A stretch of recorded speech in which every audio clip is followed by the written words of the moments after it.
साथ हैं स्वामी प्रसाद मौर्य, जिन्होंने उत्तर प्रदेश की सियासत में भूचाल ला दिया है।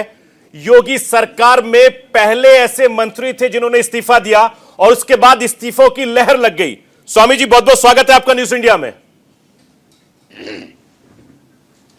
जी शफी जी, बहुत बहुत धन्यवाद। कैसे हैं? आपने तो पूरी सियासत ही हिला दी, योगी सरकार को ही हिला दिया स्वामी जी। स्वाभाविक रूप से आवश्यकता थी इनको जवाब देने का, इनको उखाड़ फेंकने का और साथ ही साथ इनको पटकनी देने का, इसलिए ऐसा करना जरूरी हो गया था। स्वामी जी, आप बहन जी के साथ लंबे वक्त तक रहे, तब भी मैं आपका लगातार इंटरव्यू करता रहा हूं। आप बीजेपी में रहे, लेकिन अब कल बहुत बड़ा फैसले का दिन है आपके लिए। कल 11 बजे यह तय हो जाएगा कि स्वामी प्रसाद मौर्य पूर्ण रूप से अखिलेश यादव समाजवादी पार्टी के हो गए। स्वाभाविक रूप से इस पे कोई दो राय नहीं। कल एक ऐतिहासिक घोषणा होने जा रही है। घोषणा के बाद उत्तर प्रदेश में ऐसी सुनामी चलेगी जिसमें भारतीय जनता पार्टी के परखचे उड़ जाएंगे।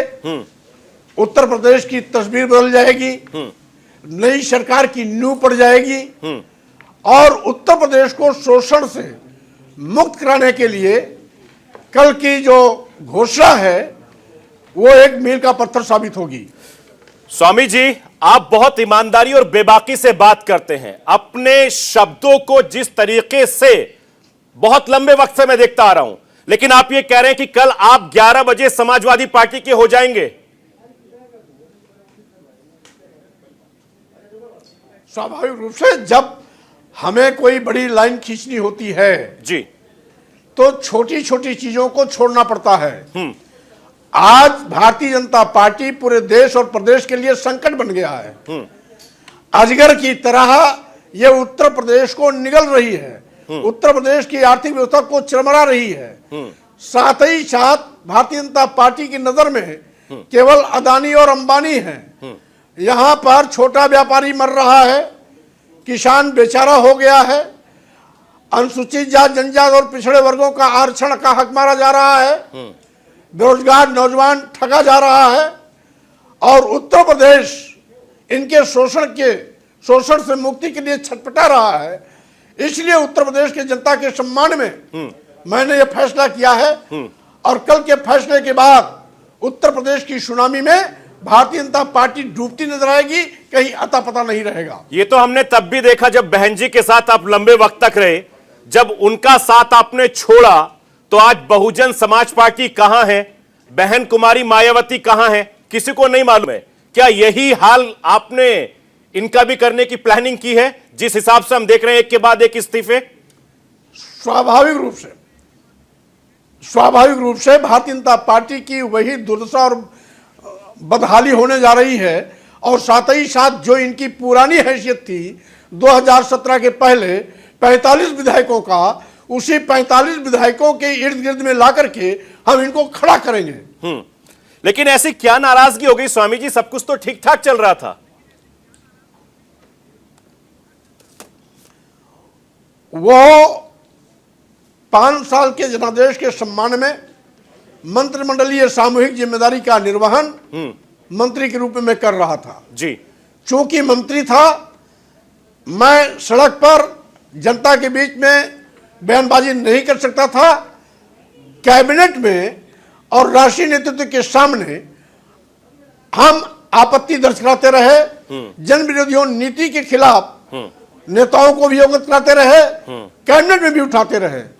लेकिन ये सरकार गूंगी बहरी अंधी होकर के हाँ हाँ करती रही, लेकिन कभी भी प्रभावी अंकुश लगाने का उपाय नहीं किया।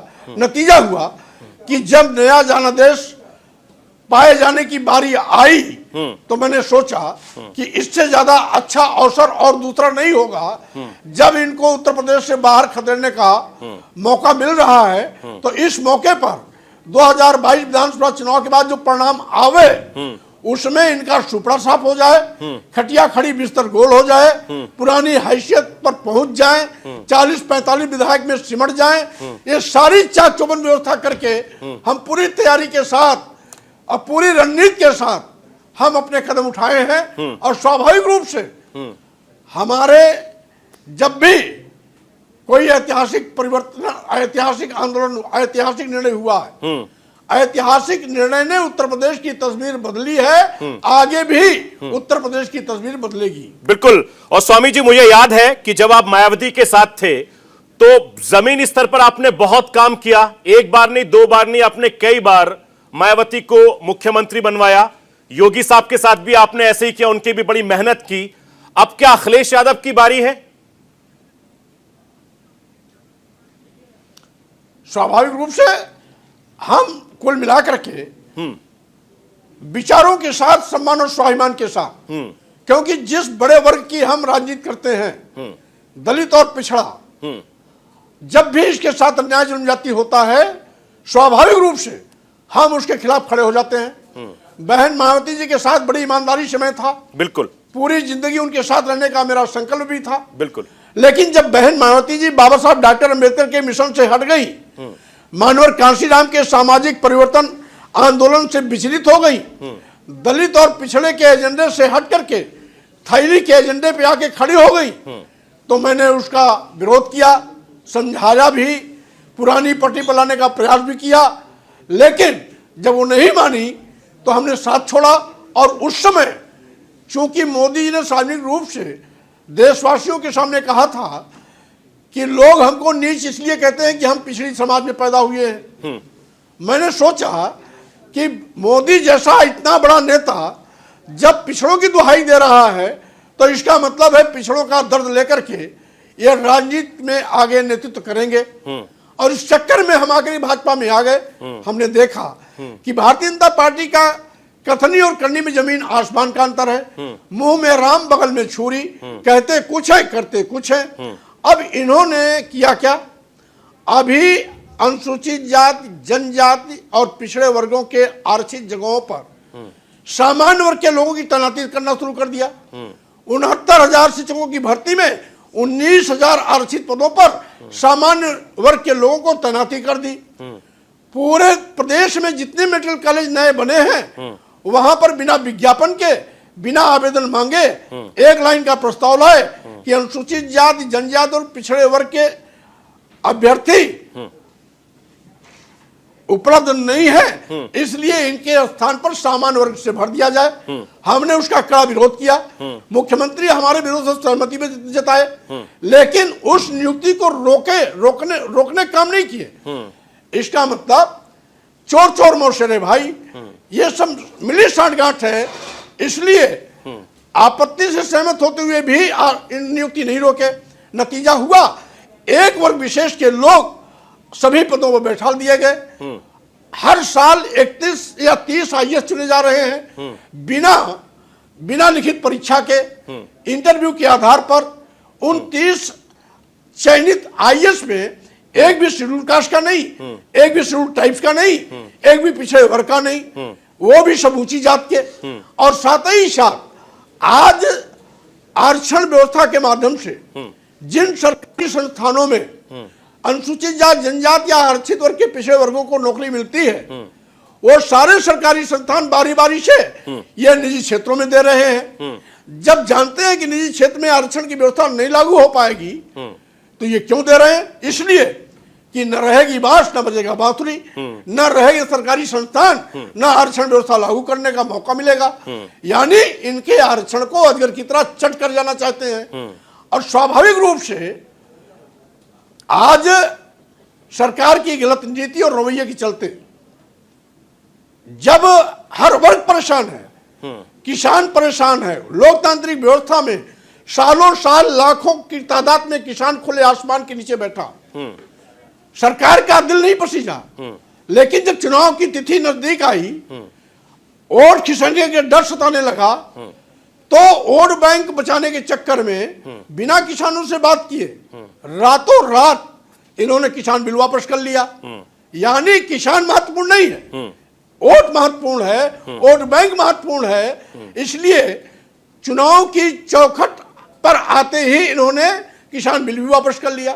इसके साथ ही साथ इन्होंने गलत व्यापारिक नीति बनाई। नतीजा हुआ कि जो छोटा लघु मध्यम व्यापारी है वो परेशान है, सड़क पर है, और जो बड़े व्यापारी हैं, अदानी अंबानी जैसे लोग दिन दूनी रात चौगुनी की गति से तेजी के साथ मोटे हो रहे हैं। उत्तर प्रदेश की बैंक का खजाना उनके लिए खुला है और गरीबों के लिए ब्याज पर 5,000 10,000 रुपया देते हैं। तो स्वाभाविक रूप से इनकी जो शोषण की नीति है वो उत्तर प्रदेश को तबाही की ओर ले जा रहा है। बिल्कुल स्वामी जी, इसीलिए बिल्कुल सबका साथ, सबका विकास, सबका विश्वास, सबका प्रयास, लेकिन ठीक उल्टे इसके काम करेंगे। बिल्कुल स्वामी जी, मैं लगातार आपको मौका दे रहा हूं। लाखों करोड़ों जो दर्शक इस वक्त न्यूज इंडिया देख रहे हैं वो आपको सुनना चाह रहे हैं। लगातार मैं आपको स्पेस दे रहा हूं, खूब बोलिए। लेकिन सबसे बड़ी बात यह है कि पिछले 5 साल से आप सरकार में थे, कद्दावर मंत्री थे। क्या अपनी बात सही प्लेटफॉर्म पे, सही जगह आपने रखने की कोशिश की इन 5 सालों में? मैंने अपनी बात रखते वक्त पहले ही बिना आपके पूछे जी मैंने स्पष्ट किया जी कि उचित प्लेटफॉर्म पर मैं समय समय पर अपनी बात रखता रहा। मंत्री था तो उचित प्लेटफॉर्म हमारा कैबिनेट था, मंत्री था तो उचित प्लेटफॉर्म हमारा राष्ट्रीय नेतृत्व था। तो दोनों जगह समय समय पर उत्तर प्रदेश में जो कुछ भी हो रहा है इससे मैं अवगत भी कराता रहा। गलत नीतियों के शिकार जो भी लोग हो रहे थे मंत्रिमंडल में भी रखता रहा। लेकिन ये सारे के सारे एक ही थैली के चट्टे बट्टे हैं। लेकिन नजरअंदाज क्यों किया गया? से निकले हुए लोग हैं स्वामी जी। और स्वामी जी, आप तो कद्दावर मंत्री हैं, राजनीति के माहिर खिलाड़ी के, नजरअंदाज क्यों किया गया इन तमाम बातों को? अब ये तो इनकी सोच की बलिहारी है ना। अब क्यों किया, क्यों नहीं किया? क्योंकि आरएसएस दिलो दिमाग के लोग हैं, ये नहीं चाहते कोई गरीब, कोई हरवाहा चरवाहा, कोई मजदूर, कोई किसान, कोई शेड्यूल कास्ट अनुसूचित जात का, कोई अनुसूचित जनजात का, कोई पिछड़े वर्ग का आगे बढ़े। ये कभी इनको बर्दाश्त नहीं हो सकता। इसीलिए ये चंद चतुर कुछ अगड़े लोगों के लिए इनके खजाने खुले हैं, इनके नियुक्तियों के पद खुले हुए हैं, इनके हर जगह स्थान खुले हैं, बैंक भी इन पर मेहरबान होती है। लेकिन जो गरीब है, गांव के संस्कृति से निकल के आया है, जो अनुसूचित जात, दलित या पिछड़े समाज के हैं, जो किसान हैं, जो छोटे लघु मध्यम व्यापारी हैं, जो बेरोजगार नौजवान हैं, उनके लिए इनके पास न खजाना है, ना इनकी नीति है, और ना इनके एजेंडे में वो है। बिल्कुल स्वामी जी, एक चीज और समझना चाहूंगा आपसे। आपके बाद में दारा सिंह चौहान साहब, धर्म सिंह सैनी साहब, 3 जन ने इस्तीफा दे दिया जो कद्दावर मंत्री थे। अब अगली बारी किसकी? क्योंकि कल 11 बजे आप समाजवादी पार्टी में शामिल हो जाएंगे। न्यूज इंडिया पर आपने वादा किया, दावा किया, और जो आप कहते हैं वो करते हैं। ये पूरे उत्तर प्रदेश की जनता और सियासतदान भी जानते हैं, क्योंकि आप बड़ी साफगोई से बात करते हैं, अपनी बात कहते हैं। क्योंकि मैं भी इस बात को जानता हूं, मैंने भी कई बार आपके पहले भी इंटरव्यू किए हैं। लेकिन अब अगली बारी किन की होगी? कौन कौन आपके साथ और जाएंगे? देखिए सैफी जी, मैं आपसे ये कहना चाहता हूं जी कि ये तो अभी शुरुआत हुई है, इस्तीफे का सिलसिला चलता रहेगा। भारतीय जनता पार्टी का अंत ही इस्तीफे के सिलसिले का भी अंत करेगा। क्या आपको पार्टी आलाकमान ने, प्रदेश के तमाम बड़े नेताओं ने क्या आपसे संपर्क साधने की कोशिश की कि स्वामी जी आप ऐसा क्यों कर रहे हैं? देखिए, इस्तीफे के बाद कोई कितनी भी बात करना चाहे, मैं क्यों बात करूंगा? मैंने अगर एक बार इस्तीफा दिया, एक बार निर्णय ले लिया, तो उसको कोई भी पलट नहीं सकता है। अब तो केवल हम भाजपा सरकार को ही पलट के दम लेंगे, निर्णय पलटने का तो कोई प्रश्न नहीं उठता है। मैं यही बात आपसे समझना चाह रहा था, क्योंकि मुझे याद है कि जब बहुजन समाज पार्टी से आपने इस्तीफा दिया था, बहन जी के जितने करीबी थे, आपको तमाम मनाने की कोशिश की, लेकिन आप नहीं माने। मुझे यही लग रहा था कहीं ऐसा ना हो कि स्वामी प्रसाद मौर्य साहब को तमाम पार्टी के जो आलाकमान नेता हैं उन पर बनाए, चूंकि आपके ही साथी हैं, आपके उप मुख्यमंत्री हैं, लगातार आपके बड़े करीबी हैं, बड़ी कोशिशें कर रहे हैं। कह रहे हैं सुबह का भूला भटका घर पे वापस आ सकता है। क्या इस तरह की कोई बात हो सकती है? ये उनका घर हो सकता है क्योंकि राजनीति पैदाइश उनकी वहां की है। हमारी पैदाइश लोक दल की है, जनता दल की है, बहुजन समाज पार्टी की है। और उसके बाद ये तो इत्तेफाक था कि मैं भारतीय जनता पार्टी में आया। मोदी जी के पिछड़े होने की दुहाई देने के नाम पर मैं कहीं ना कहीं इनके साथ खड़ा होने का हिम्मत बांधा, लेकिन 5 साल में ही भारतीय जनता पार्टी को मैं अच्छी तरह समझ गया। और यही कारण है कि ऐसे वक्त पर हमने निर्णय लिया है जहां से अब नया इतिहास रचेगा, नई सरकार बनेगी, इनकी विदाई तय होगी और साथ ही साथ भारतीय जनता पार्टी को सबक सिखाने का इससे अच्छा सुनहरा अवसर दूसरा कोई और नहीं हो सकता। स्वामी जी, एक चीज और समझना चाहूंगा, आपने बसपा के साथ बड़ा लंबा काम किया है, आप उन्हीं के थे। बीजेपी में आप शामिल हुए, मंत्री बने, आप समाजवादी पार्टी में आ गए। जिस सरकार में या जिस नेता के साथ रहते हैं, ये कहा जाता है कि जैसे रामविलास पासवान साहब थे मौसम राजनीति के मौसम वैज्ञानिक थे। क्या इसी तरीके से आप भी उनकी राह चलने लगे हैं? देखिए,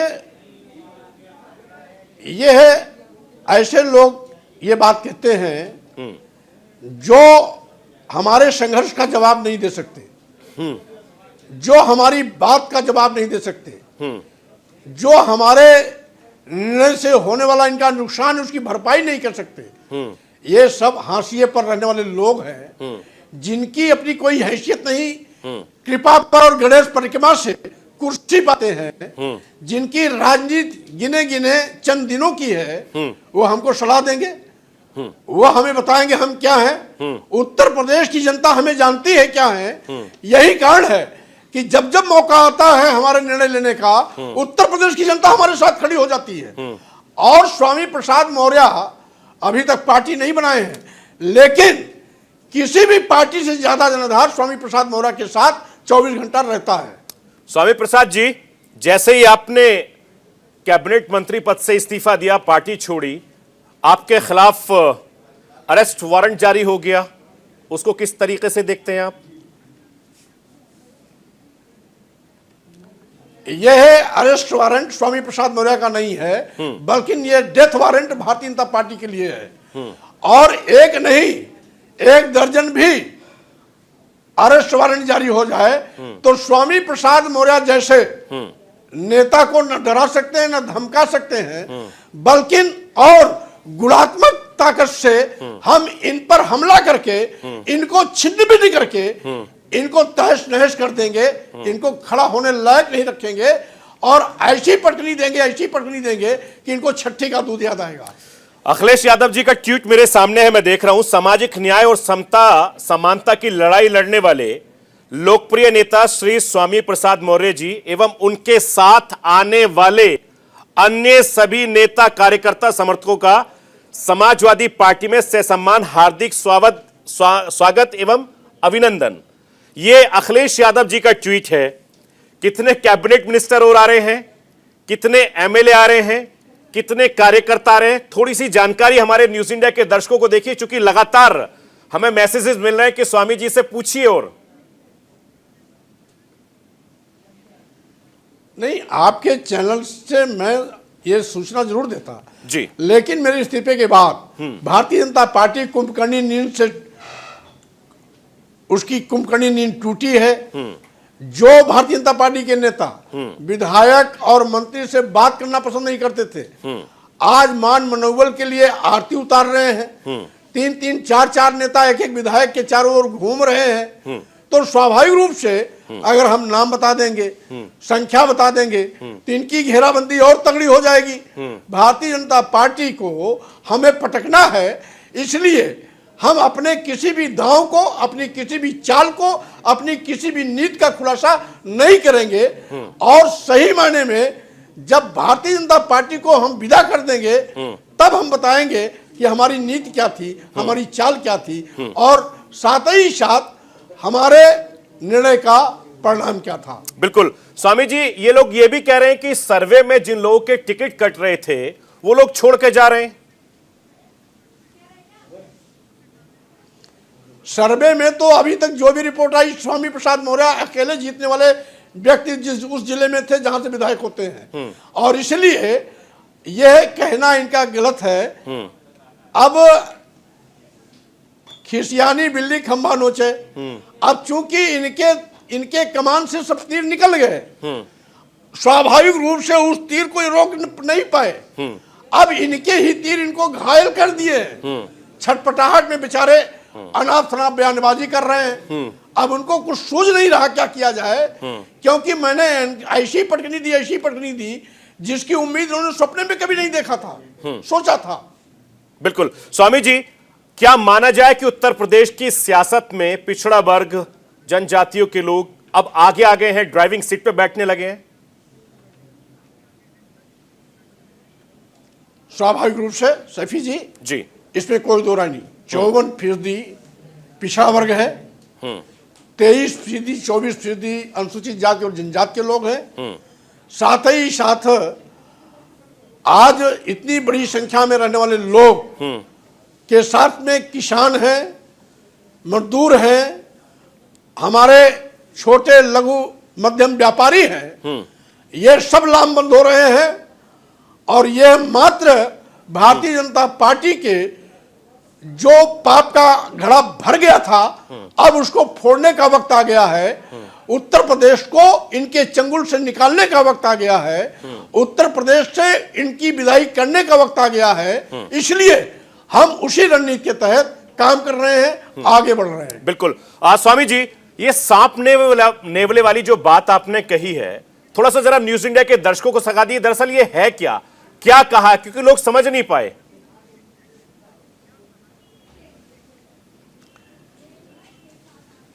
सफी जी, बहुत स्पष्ट है। आपने देखा होगा, सांप है, नेवला है, सांप है और नाग है या अजगर है, ये जिसको भी मुंह में रखते हैं पूरा निगल जाते हैं। इस दांत का प्रयोग नहीं करते, सीधे निगलते हैं पूरा का पूरा। उसी प्रकार से भारतीय जनता पार्टी की सरकार अजगर की तरह दलितों का, पिछड़ों का, मजदूरों का, किसानों का, छोटे व्यापारियों का, नौजवानों का सम्मान, हक, अधिकार सब कुछ निकल जा रहे हैं। और इसीलिए ऐसे नाग और सांप, मानी नाग रूपी आरएसएस, सांप रूपी भारतीय जनता पार्टी को खत्म करने के लिए स्वामी रूपी नेवला बनना पड़ेगा। और स्वामी रूपी नेवला स्वाभाविक रूप से इनको चैन से नहीं बैठने देगा, तब तक इनको रगड़ रगड़ के मारेगा, कुचल के खत्म करेगा, जिससे कि ये दोबारा निकलने की हालत में ही न रहे। पूरा का पूरा इनका सुपड़ा साफ हो और पूरा का पूरा इनका खात्मा हो, पूरा का पूरा सफाया हो। बिल्कुल। आज तो चंद्रशेखर आजाद से भी आपकी मुलाकात हुई है, मेरे ख्याल से अखिलेश जी के भी साथ मिले हैं। कुछ और रणनीतियां हैं कल के लिए, सुबह 11 बजे के लिए? अब कल तो जो भी धमाका होगा, आपका चैनल तो वहां रहेगा, सब कुछ पूरे प्रदेश और देश को परोसेगा भी।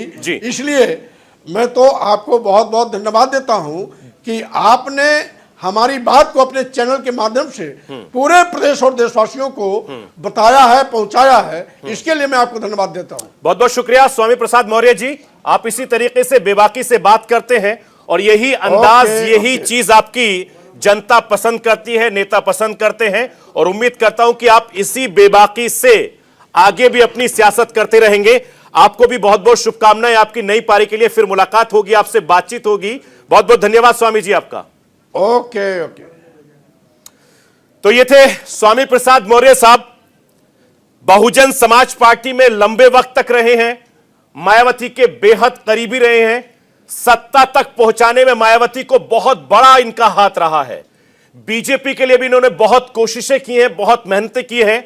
और अब ये सुबह 11 बजे समाजवादी पार्टी के साइकिल पे सवार होंगे, अखिलेश यादव के साथ होंगे, और 11 बजे स्वामी प्रसाद मौर्य एक बड़ा अहम कदम उठाने के लिए जा रहे हैं। उससे पहले न्यूज इंडिया पर यह सुपर एक्सक्लूसिव बातचीत हमने की, और हम लगातार ये बताते रहे कि उत्तर प्रदेश की सियासत में जो भी हलचल होगी, जो भी चुनावी दांव पेच होंगे, सबसे पहले हम आप तक पहुंचाते रहेंगे। फिलहाल नमस्कार।